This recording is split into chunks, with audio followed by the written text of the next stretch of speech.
Καλησπέρα ομάδα. Από ό,τι βλέπετε κοιμόμαστε αγκαλίτσα πιάνετε μοτέρ.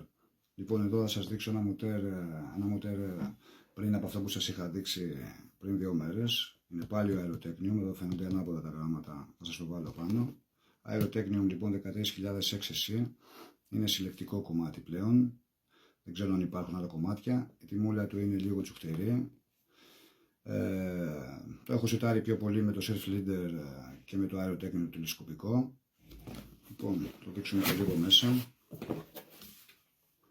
Δάμε και ένα κόσμημα. Ορίστε. Λοιπόν, το βλέπουμε εδώ. Τρομερό.